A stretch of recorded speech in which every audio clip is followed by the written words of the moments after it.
भारत के लिए 24 दिसंबर 1999 का दिन काफी भयानक दिन था। यह दिन देश के लोग कभी नहीं भूल सकते। यह दिन था जब काठमांडू से दिल्ली के लिए उड़े विमान को हथियारबंद आतंकवादियों ने हाईजैक कर लिया था।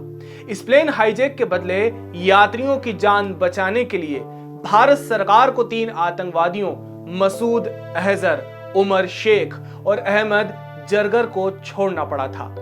नमस्कार, मैं हूं तुषार और आप देख रहे हैं मृदुभाषी का खास प्रोग्राम क्राइम सीन, जिसमें आज हम बात करेंगे कंधार प्लेन हाईजैक के बारे में।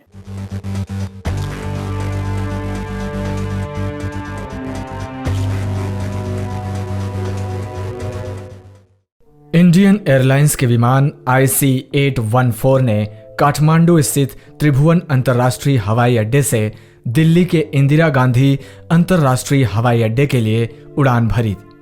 जैसे ही विमान शाम के 5:30 बजे भारतीय हवाई क्षेत्र में दाखिल हुआ, तभी बंदूकधारी आतंकवादियों ने विमान का अपहरण कर लिया और वे विमान को अमृतसर, लाहौर और दुबई होते हुए कंधार, अफगानिस्तान ले गए।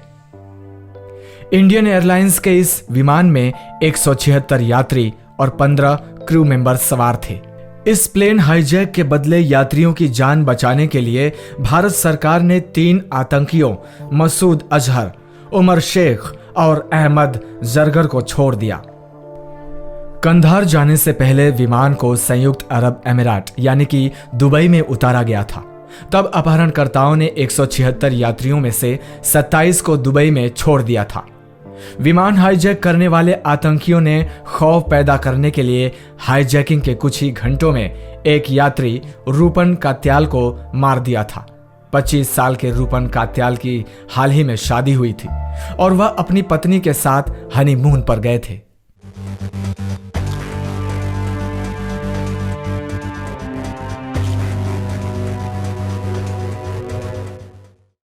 अपहरणकर्ताओं ने शुरू में भारत सरकार से भारतीय जेलों में बंद 35 उग्रवादियों की रिहाई और 200 मिलियन अमेरिकी डॉलर की मांग की थी। लेकिन कई दिनों तक चली बातचीत के बाद 31 दिसंबर को अपहरणकर्ता 3 कैदियों की रिहाई की मांग पर आकर मान गए। सरकार और अपहरणकर्ताओं के बीच समझौते के बाद दक्षिण अफगानिस्तान के कंधार एयरपोर्ट पर अगवा रखे गए सभी बंधकों को रिहा कर दिया गया था।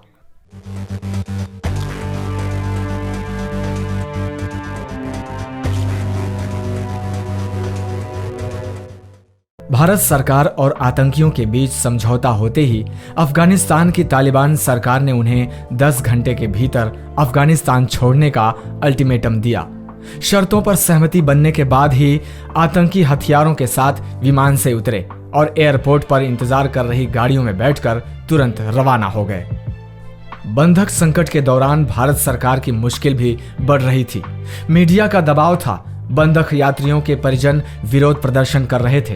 हालांकि विमान में ज्यादातर यात्री भारतीय ही थे, लेकिन इनके अलावा Australia, Belgium, Canada, France, Italy, Japan, Spain और अमेरिका के नागरिक भी इस फ्लाइट में सफर कर रहे थे।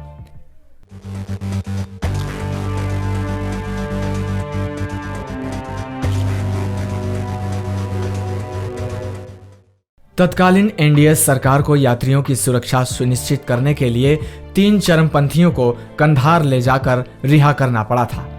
31 दिसंबर को सरकार और अपहरणकर्ताओं के बीच समझौते के बाद दक्षिण अफगानिस्तान के कंधार एयरपोर्ट पर अगवा रखे गए सभी 155 बंधकों को रिहा कर दिया गया। ये ड्रामा उस वक्त खत्म हुआ जब वाजपेयी सरकार भारतीय जेलों में बंद कुछ चरमपंथियों को रिहा करने के लिए तैयार हो गई। तत्कालीन अटल बिहारी वाजपेयी सरकार के विदेश मंत्री जसवंत सिंह खुद 3 चरमपंथियों को अपने साथ कंधार लेकर गए थे।